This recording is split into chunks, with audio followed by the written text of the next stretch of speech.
We are back with another episode of our podcast. We're the Football Tailgaters. Welcome everyone that's listening. We talk here everything about the NFL, including your picks for bets and fantasy.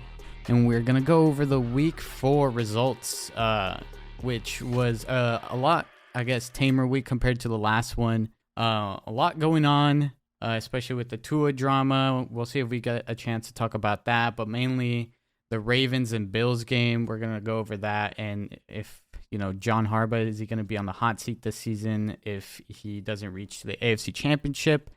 And as for the Steelers against the Jets, that was a game I had. I was keeping my eye on it. We saw after the halftime, Kenny Pickett go in instead of Trubisky. I actually laughed out loud when I saw it happening because it was out of the corner of my eye that I was seeing Kenny Pickett go in. But anyways, we're going to ask the question if Steelers season is going to be saved because of Kenny Pickett going in, since he's now going to be starting. And then fantasy waiver pickups for week 5. We're going to go over that. But first, the John Harbaugh situation. He's been the Baltimore Ravens head coach since 2008, I think, which is just mind-boggling to me, which is a lot of time. And, he's had his ups and downs, right? He's been to the Super Bowl before against the 49ers, and that was really good Super Bowl. But it's getting to the point to where he hasn't really produced the kind of success he's been expected to produce, but yet he's still in that same spot, which it's not common to see for these teams to have this much patience unless you're a coach that's had a lot of success. But we can compare him to like a Mike Tomlin, or like who is a long tenured coach that you can say Belichick. Well, right. He's on another level, right? But someone like John Harbaugh, he's not a Bill Belichick, right? I think this is clear. Tomlin would be the closest one to him. Exactly. And even to some extent, the Bengals beforehand, what was his name? Oh, Marvin Lewis. That guy should have been fired a long time ago. But he stayed there for a really long time. Right. Cowboys, similar situation. Wade Phillips, Jason Garrett. Yeah. But comparing Harbaugh, which he has been there for 14 years now, going on 15. It's insane. I didn't know that. Super Bowl. Yeah, he did win a Super Bowl. Well, it's kind of like Mike Tomlin, too, when he won the Super Bowl against the Cardinals. But he also went again to the Super Bowl against the Packers and lost. And it's been like 10 years since then for both of them, or even a little bit more than that. But they produce good seasons. They do produce good seasons. They go into the playoffs. They just can't get to that championship, to the Super Bowl. So should he be fired if they don't make it to the AFC Championship? Well, on the last few years, if I'm not mistaken, the Baltimore Ravens have gone into the analytical side, kind of like the Moneyball type of scenario, that they hired somebody and gave them like numbers to see what's the best place to go with, especially with Lamar Jackson in the helm as a quarterback. And with yesterday's game, when they went for it on 4th down, supposedly with their analytics, they had a 4% higher chance to make it instead of going for the 3 points. So to win the game, basically, that's when you can get in trouble. Now, and do I think that they should have taken the 3 points? I think they should have, because their defense have been struggling this whole season against Miami, against Buffalo yesterday, and it's better for a defense to have a lead in the game instead of them having to get the ball back for the team, and if you don't make that touchdown. So they were playing behind if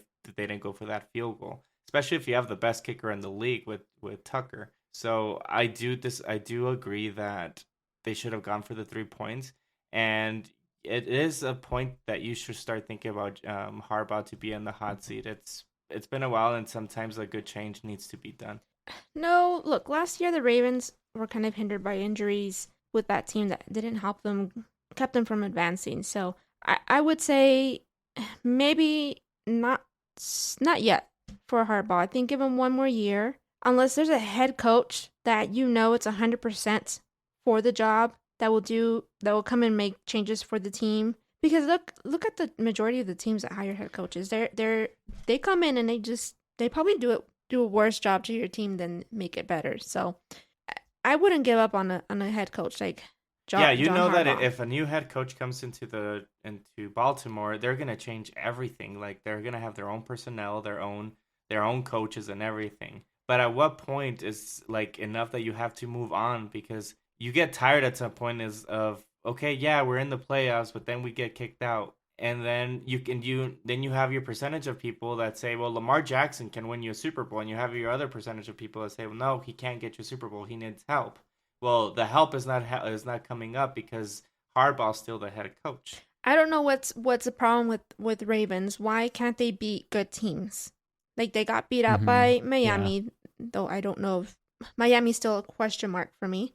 Buffalo, we all can say here at this table that Buffalo is a good team. So why can't they beat good teams? Well, that's the situation. I The, think well, the plan, the I game plan. instead of going based on math and statistics, why not just go with your gut and just go for and tie it for 3? Well, you would think that with statistics, they would have a good, decent plan for them to be able to win. But again, it goes down to the quarterback situation. There's a reason why they haven't paid Lamar Jackson their contract. I mean, if he was that type of quarterback that he's gonna win you the game, and this is in Baltimore's eyes, that he's the type of quarterback that's gonna get you to that next level to win you that Super Bowl, they would have paid him. So you're telling me that this might be like a Dak Prescott type of thing where they didn't want to pay him, yet look at what we're talking about now. Can Dak Prescott be replaced by Cooper Rush? Or the scenario that's going on with Seahawks where they've let Russ Cook go, and look at Geno Smith. He's actually carrying a team that no one thought that he was able to do so. So I would agree that's closer to the Dak Prescott thing when the Cowboys were like hesitant to pay him, and also the Cardinals with Kyler Murray. But both teams pulled the trigger. Now, are they in the best situation to win? That's your call to say, and that's what the Baltimore Ravens are also thinking. Like, if we pay this quarterback, we're strapped with Lamar Jackson for years to come because he wants a really huge deal, as Deshaun Watson got paid. So that's the situation, and that's a difficult situation. Just because you're a fan, you can't just say, well, yeah, just we have to keep him because it straps your team for years and years and years, for basically 4 years typically. the bottom line for me is I don't think you move on from a coach like John Harbaugh. I think you figure out what's the problem with Baltimore. If it's Lamar Jackson, then get yourself a new quarterback. I just don't think going on and moving on and getting a head coach that's just going to probably destroy your team, that we could just look at Nathaniel Hackett. I just don't know. In Baltimore is an organization that is respected, so I don't know if moving on from John Harbaugh is a Well, after this season, if they don't go to the AFC Championship, Baltimore Ravens have one of the biggest question marks One more because year. no, because more Lamar year. Jackson needs to get paid. He's going to be leaving if he doesn't get paid by this offseason. And also the head coach Harbaugh, what are you going to do with him? Those are the two big questions for him. So Baltimore has a really big decision to make. They do, and I think they let Lamar Jackson walk away and keep John Harbaugh. Do you think they as in Ravens would be interested at all in Sean Payton if he comes back? Oh, certainly. Do you think they would make pretty aggressive moves to get him? No, Do you I think would they not would go for stake Sean with Payton. Harbaugh? You know, I kind of feel that they're very similar in their ways because Sean Payton only went to the Super Bowl once and did win, right? Just like Harbaugh did. He went to the Super Bowl and won, and after that, they can't get there anymore. And you can also, like for Sean Payton, there's some situations that they were almost there, like that pass interference against the Rams that year, that they should have gone to the Super Bowl, right? Yeah. I mean Yeah. they should have been back because of that. They were really close, but I see them very similar. It's just that I guess you just have to think about Sean Payton's ways of doing things compared to Jim Harbaugh. So it looks like Jim Harbaugh got a little bit of an open mind, getting an analytical person there and sticking with that and seeing how that works out. And Sean Payton, I mean, he has had his troubles. I mean, look what happened with what was it called, the Bounty Gate, and we had Greg Williams and all that stuff, and then he got in trouble and he was suspended for like his whole season too. Yeah, I wouldn't get Sean Payton. It's too similar head coaches. I would just write it out with John Harbaugh. But I guess you bring a good point, Andy. The contract for Lamar Jackson is coming up. If the contract wasn't an issue for me, I would try one more year with John Harbaugh, because last year it's unfair for him. But it Everyone hasn't was been injured. but it hasn't only been last year. It's been multiple years since he's been a head coach. Yeah, so I would True. say, but ever since the whole team that started building around Lamar Jackson, which was 2018 when he was a rookie, ever since Lamar Jackson has been on that team, they haven't had a losing record from my understanding. Oh no, wait. The 20 last year was an 8-9 record. They had a tough year because they were. I do remember a bunch of injuries were going on, so you can't really fault him for the injuries, right? He was just dealt with those kind of cards. But for the 2020, he finished fifth in the AFC with 11-5, right? And then 2019 was by far their best year, which was Jackson's sophomore year, 14-2. That was great. And their rookie, when he was a rookie, they finished 10-6. Before that, I think they had Joe Flacco, and they were finishing 9-7, 8-8, all that kind of stuff. Even though Flacco was, pretty good.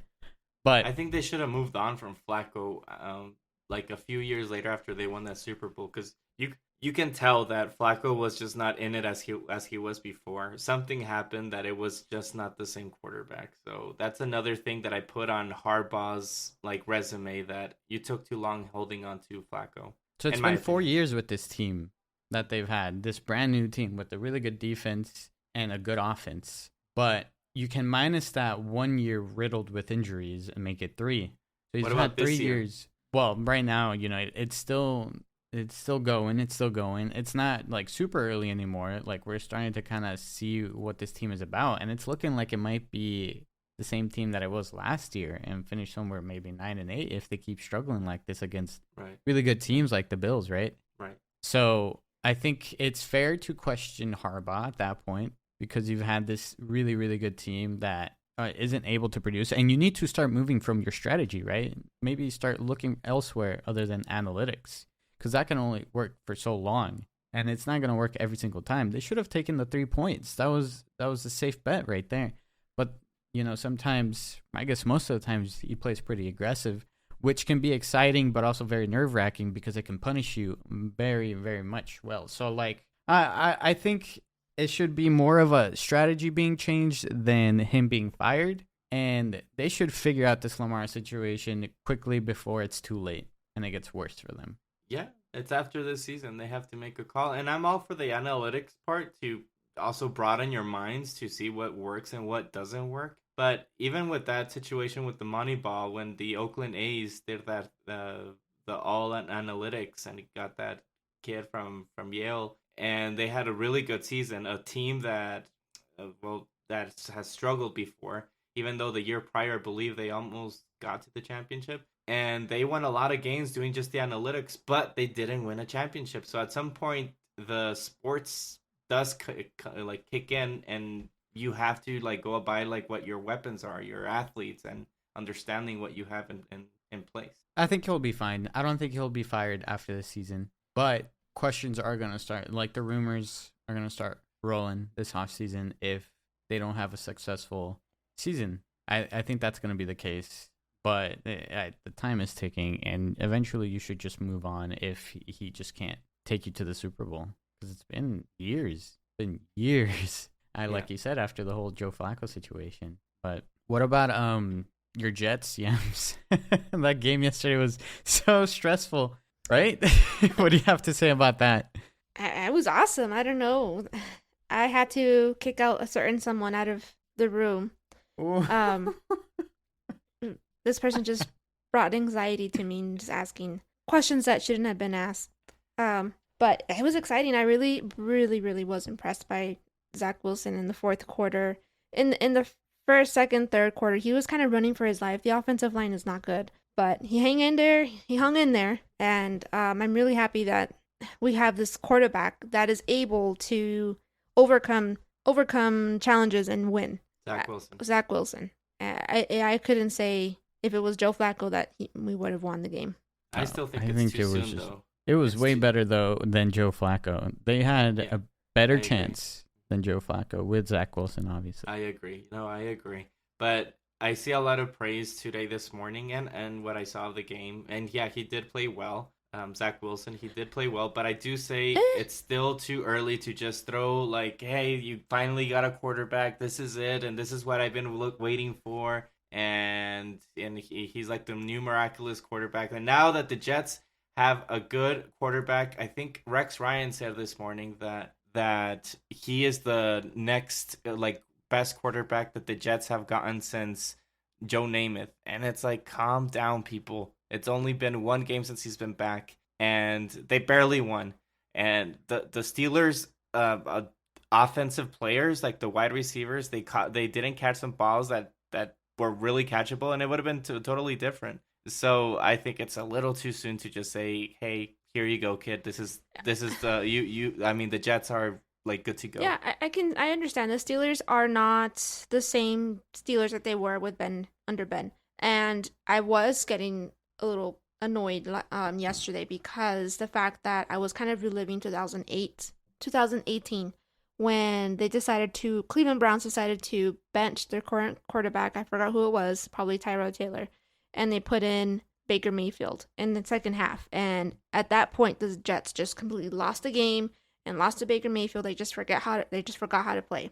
So I was really nervous. With Kenny Pickett coming in. I was like, oh, here goes the lead. Here comes the mess. The old Jets are coming back, and Kenny Pickett, he threw a couple of interceptions in the game. But I mean, poor guy, he got thrown in the second half. Maybe if he had like a full week of practice with his team. I did predict in the other episode of the podcast that Kenny Pickett will make a start against the Jets, and it did happen.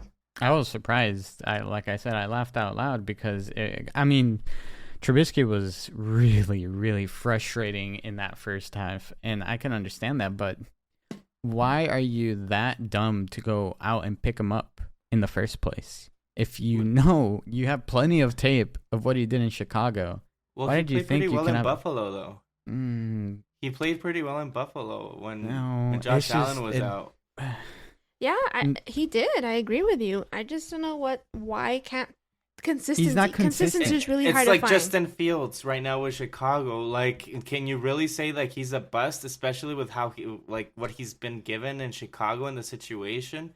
If you give him another chance in another team, he might be. Yeah, give him a great team. But the Bills are the top 3 team. Like, he needs to go to a really good team to even look decent, right? Absolutely, yeah, absolutely. What you just said. The Steelers are basically in rebuilding mode. Well, they have a good. I mean, they have some players. I mean, Claypool, Johnson, and then they have this new kid. Johnson is actually the guy who came on a press conference that said we're rebuilding. He confirmed we're a rebuilding team. So there you have it. The Steelers are a rebuilding team. I don't blame all of this on Mike Tomlin. I think it was pretty obvious. Yeah, it's pretty obvious, right? Mike Tomlin. I mean, you gotta give him a shot.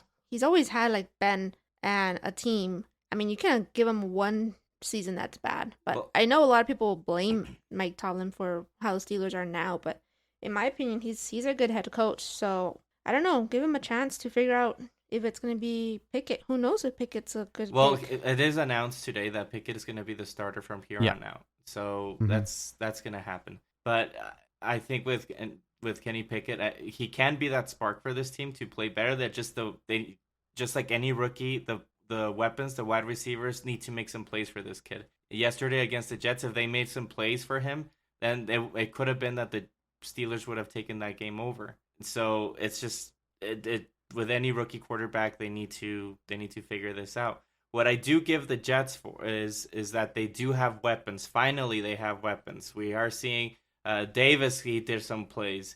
Elijah Moore, Breece Hall, and now Wilson, the wide receiver, and the quarterback. He made some plays as well. He made one great 2nd and 9 throw, and it was really, really good at a very tight window.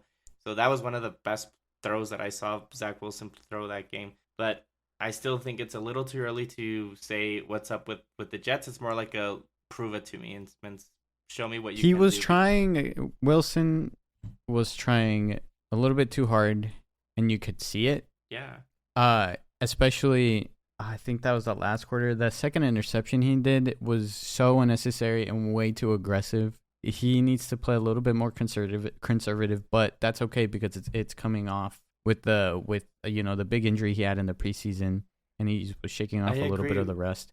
And this What did was I kind of tell like you, a Yam? warm-up game. Yeah, no, I He's agree. he plays risky. No, but I said a different word, didn't I? He was playing very, Risky. I guess, risky. He was no, well, basically, it's another synonym for risky. That he was very he was Careless? careless. He was very careless with the ball, and he was throwing it when places like how Aaron is saying that he should be careful more. Yeah, it worked out, but with a better defense, I don't think it's gonna work out. Right. If J.J. Watt was there, it might have been a different story. T.J. Watt.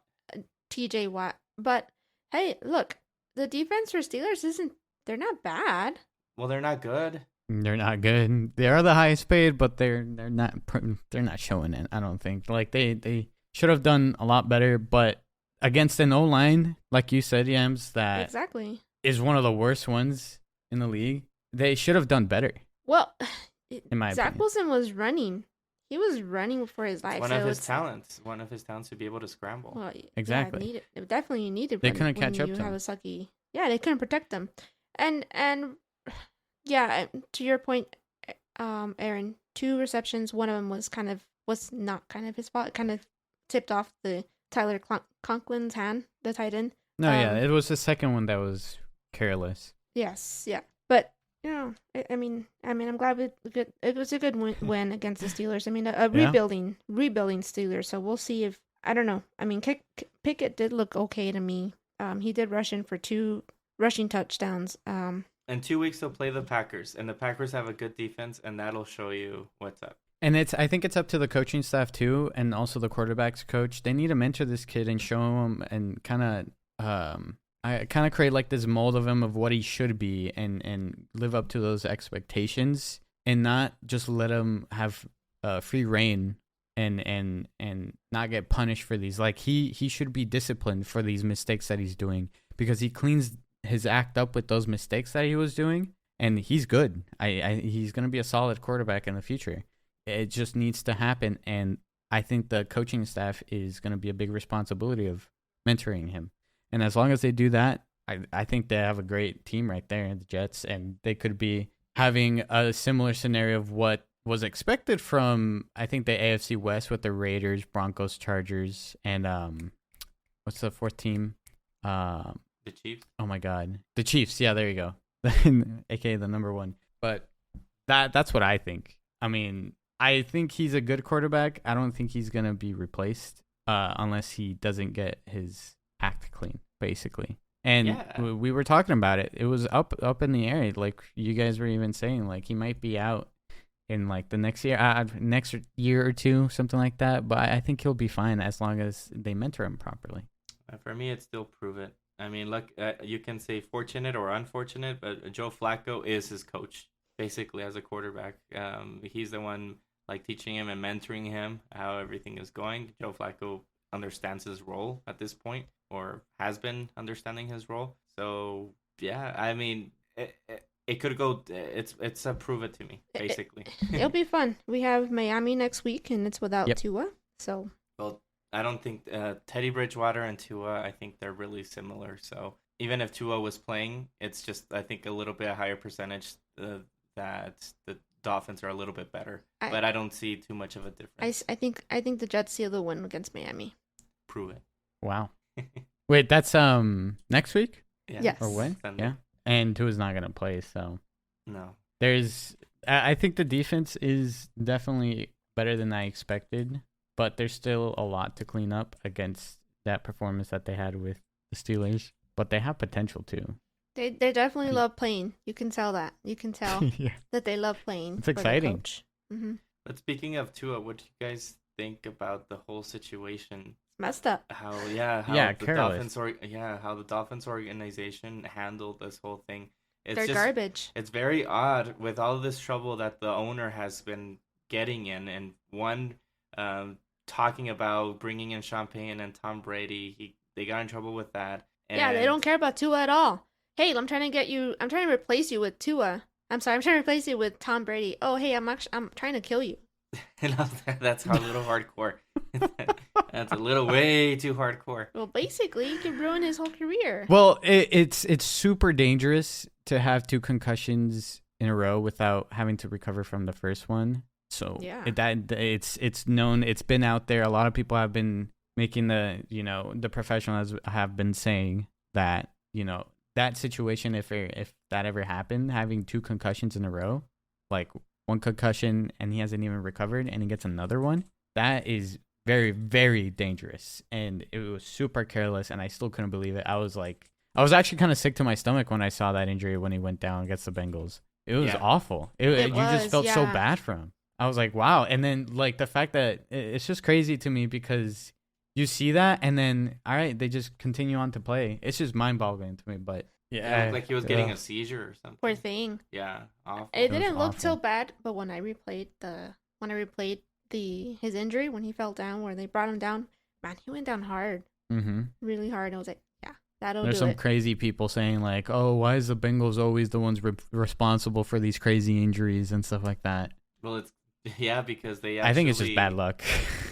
What was his name? Shazier from the Pittsburgh Steelers. They ruined his career. It ended his career basically. Geez. The one that ended up in the wheelchair. Well, yeah, but he walks. He was paralyzed. He was paralyzed. He walks now. But yeah, they play pretty hardcore, and it's so weird because you were bringing up in the other episode, Yams, that it's so weird that when a new head coach comes in, and I mean that's a new personnel, a new change of like philosophy or whatever you want to call it when you ever change a team, but they still when division games or how they play, it's just like the same old ways they play. It's so strange. I don't know.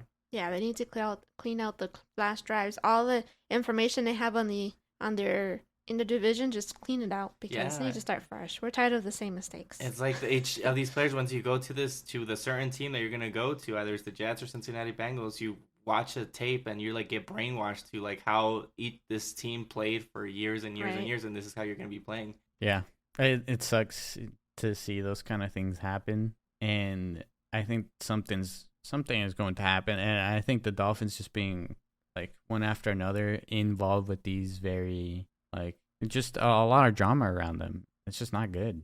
It sucks. Would you guys blame the coach? No, because I think he was putting. I mean, I don't know, but I assume he was maybe putting trust in the medical staff. What do you think? Right? I agree with Aaron, and you have to have trust in the pieces you have in place. It's a team to make the decision, so you're relying on them to say, "Oh, he cleared." But I don't know.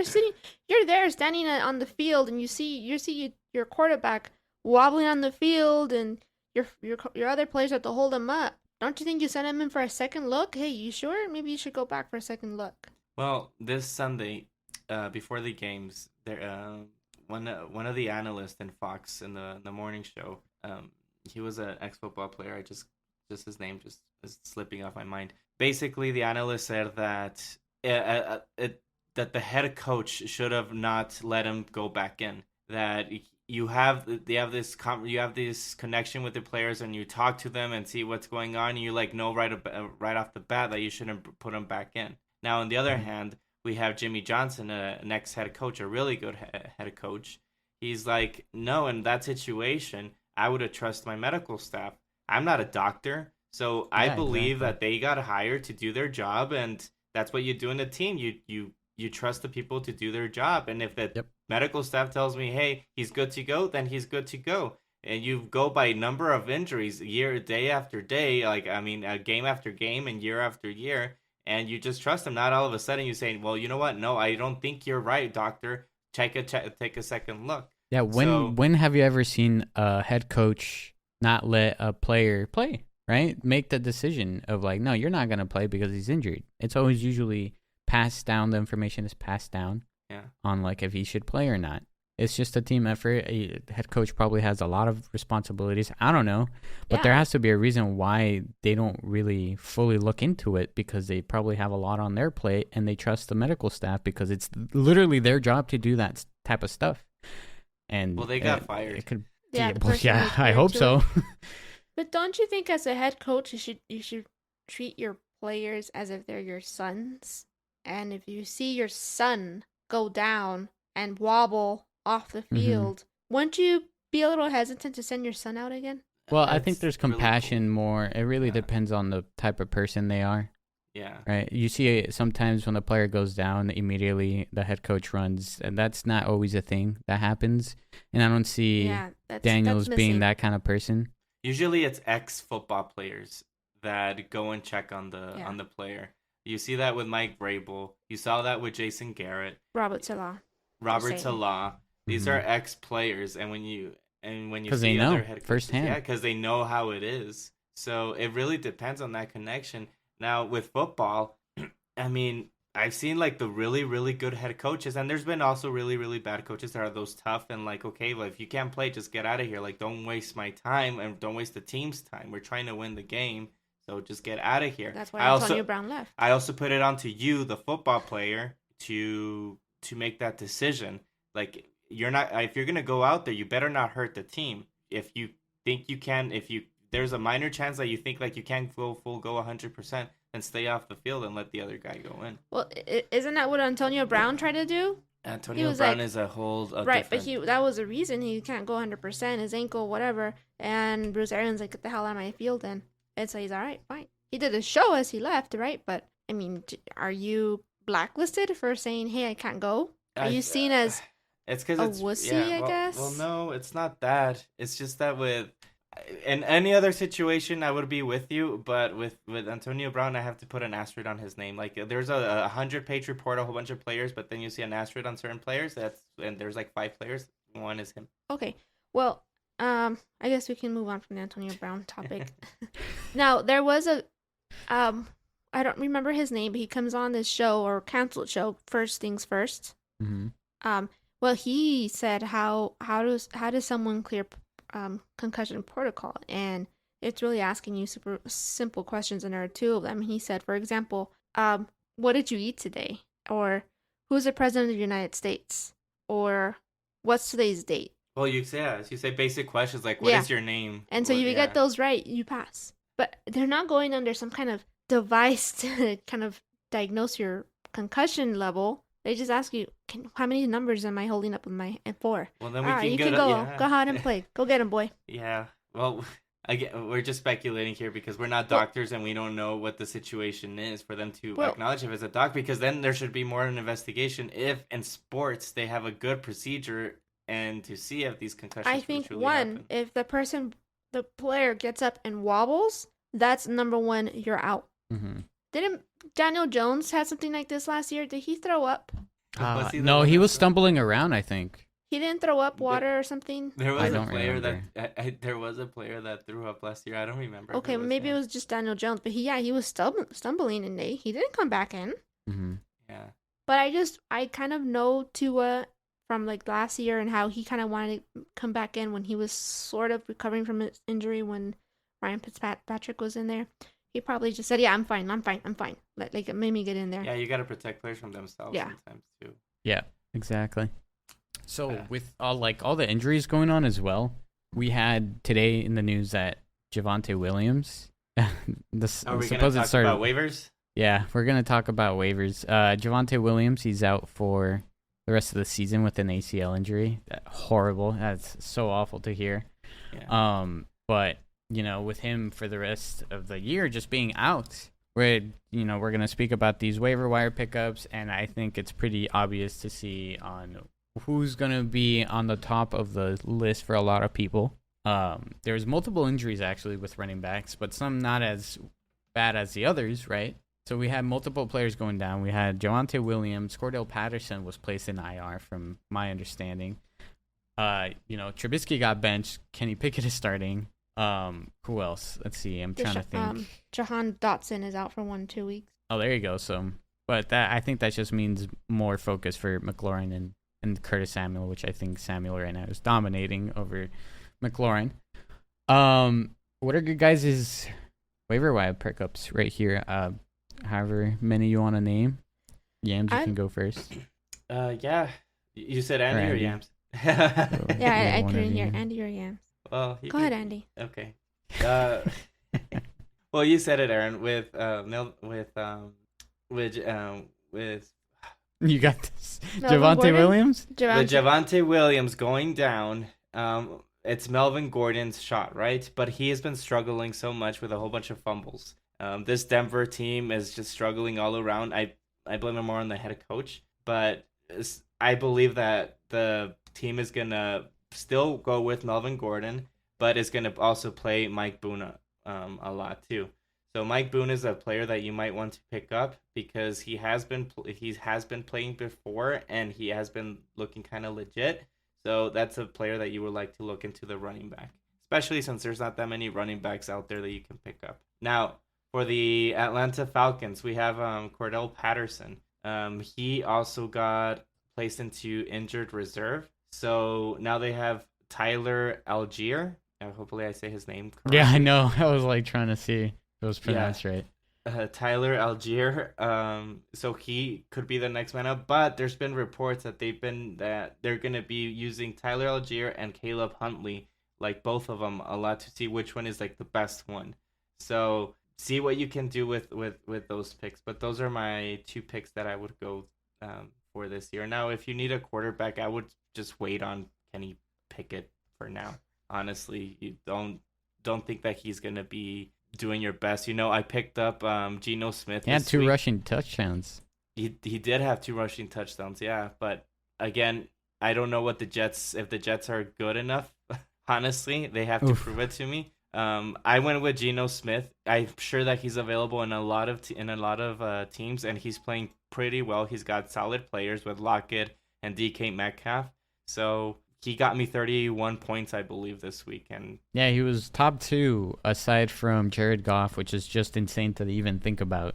The top 2 performing quarterbacks. Exactly. So that even gives you like an open mindedness about quarterbacks. I mean, you draft them early, but then look what happens sometimes. You can get some quarterbacks. Yeah, you have to do some work, but this is fantasy. You have to like stream them sometimes and move from quarterback to quarterback, but that's how fantasy is, and it can help you win. Now, what about, so aside from the obvious ones, I think, it is going to be a committee between in the Denver running backs. It's going to be, Mike Boone and Melvin Gordon. Melvin Gordon struggling a lot. So Mike Boone saw a lot of the carries compared to Melvin, and it might just be kind of like that, kind of a committee between both of them. Same thing with the Falcons, and they're kind of just a stash here as well. But I think when you're looking elsewhere for running backs, I don't think you can really go elsewhere. They're kind of like the only 2, so it's kind of like you're making this risk on who you should pick up. But I mean, I think more so it's either Mike Boone or Melvin Gordon. I think Melvin Gordon is not available. He's picked up more because it was already kind of like this idea that it was him and Javonte Williams that were going to be splitting. And there was times where Melvin Gordon scored more points than Javonte Williams, right? So you might just see the same thing with Boone and Gordon where either one is going to get more points. So I think you can't go wrong with either one of them. If Gordon is available, pick him up. I would say pick him over Mike Boone. But if Boone is available, pick him up over Tyler Algier, or however you say his name. Algier. Especially because Patterson is only gone for at least 4 games, right? It's not going to be for the whole season. So if you're in desperate need for a running back, you should look for the Denver ones for sure. As for, I think, wide receivers, if George Pickens is still available, pick him up. I think he might see a good boost. He had his breakout game. I think he scored like 15, 16 points. I have him stashed. Excited about him. Same thing with Michael Gallup. He was pretty decent. I think he started with 10 points, which isn't bad for his first game back after a big injury with his ACL. Yeah, a touchdown helps a lot with that. Yeah, the touchdown helps a lot. He was targeted, I think it was like 8 times, and then he caught 7 balls, and then he went for 81 yards. So pretty good. Oh, wait, no, that was Josh Reynolds, which is another one that I think would be really good, even if Chark is available. I was getting him confused with Gallup. Gallup, I think, so he scored a touchdown. He was targeted 3 times, and he went for 24 yards. So, as you can see, that's a very big difference. And that's why I was going to say I would push more Josh Reynolds over Gallup in at least pursuing for a wide receiver, at least for now. But, we got St. Brown out, and Chark was out, but he's going to be, however you say it, he's going to be back, I think, next week. But I think even What about St. Brown? Is he back next week? No, I don't know about him. I'm gonna be honest. Don't you have him in one of your leagues? Yeah, you should know this, Andy. I do, but I guess it's still up in the air. I was hoping for you guys to have like a more of a big report than the ones that I've read. It's still not for certain. It's an ankle injury, but he's like one of the top wide receivers in the whole league. So I'm really happy with that pick that I picked. Yeah, he was on my list for sure after what he did in one of my leagues that I had last season. I think it was like the last 4 games. He had a stint where he was just balling out, and I was like, he's on my list for next year, and he got snatched up quickly. Yeah, I think I would put Reynolds for now, Josh Reynolds for the top of the list for wide receivers, and then I would probably go. It's because it's risky with Gallup. I think Gallup is a clear number 2, but Noah Brown is right behind there, and especially with Cooper Rush right now. If Dak plays, obviously, which seems like they're kind of pushing for that. This next upcoming game that they have, they're trying to see if he can go out there and play. So I don't know. I forget how much of a connection he has with Gallup because he hasn't played in forever, right? So we just have to see. But I think the safer pick might be Josh Reynolds, and then I think I would put Pickens and then Gallup. I think Gallup is pretty. I don't think he's available that much in a lot of the deeper leagues. So those are mine. Well, I'm going to start off with quarterbacks. A couple of quarterbacks I think you could pick up. I don't know about Kenny Pickett this week because they are going up against Buffalo. Buffalo is, they're a beast with the defense, so they'll probably have their way with Kenny Pickett. I hate that I'm saying this, but maybe Teddy Bridgewater against the New York Jets defense. The Jets defense do give up a lot of points. Another quarterback I like is Ryan Tannehill. He's going up against Washington. And Cooper Kupp did okay against Washington, and I think Tannehill's better than Cooper Kupp, so expect... Why Cooper Kupp? I'm sorry, Cooper Rush. Cooper Rush. Tannehill's better than Cooper Rush. How many times did I say Cooper Kupp? Twice right now. These names are so the same. Cooper Rush. Mr. Rush. Tannehill's better than Mr. Rush, so I would go ahead and probably look into a quarterback if you are needing quarterback. Geno Smith is playing well. I don't know what team they're playing. I think they're playing New Orleans. Don't quote me on that. But New Orleans defense is, they give up sometimes. I mean, against the Kirk Cousins, it was a high-scoring game. So if Geno Smith is available, I would take a look at those 3 quarterbacks I mentioned.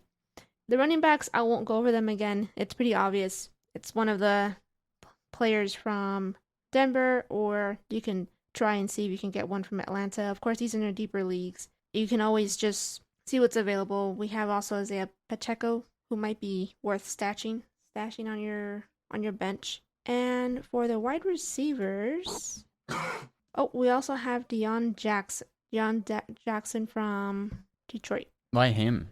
Oh, he's not Detroit. No. Yeah, I'm trying to find him right now. Never mind.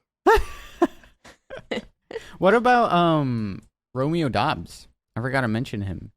I don't think his availability is that rare. I don't think the percentage of him. We didn't mention him last being in teams. podcast. Yeah, we did mention it. Yeah, we It's did. just for, I guess we He's don't only mention wide 13% receivers. There's in- so many. Wait, where is he at? The thing 46% with- rostered in ESPN. The thing with that, I saw that game, the Green Bay Packers against the Patriots. And the thing with Aaron Rodgers is that he's very particular. So if you mess up, he's not going to look at you. So he did look his way like in the first quarter, and then like didn't look at him in the second or third quarter, and then looked them again, give him another shot in the fourth quarter, which he did redeem himself. So he still needs to build that relationship with him, which again, if we go back into Aaron Rodgers' like career, it took a while for him to be comfortable with Nelson. It took a while for him to be comfortable with Devontae Adams, and it took a while also with with Cobb as well. So it's gonna take some time for Dobbs to be that type of wide receiver. Is it gonna be this year? I don't know. I think it's gonna be like a roller coaster. Maybe you get some good points, and maybe some weeks you don't. So it's hard. Also, Sam Darnold's coming off the IR list, so I think they might be sticking with... No. Oh, No. Don't take that advice. That's horrible advice. That's horrible advice. I'm just reporting injury. He's coming off the IR. Okay, nobody cares. That's I'm horrible. snatching him up. You guys are like you sleeping on snatched him. Zach Wilson right away, I saw. I don't know what you're talking about. Such a hawk.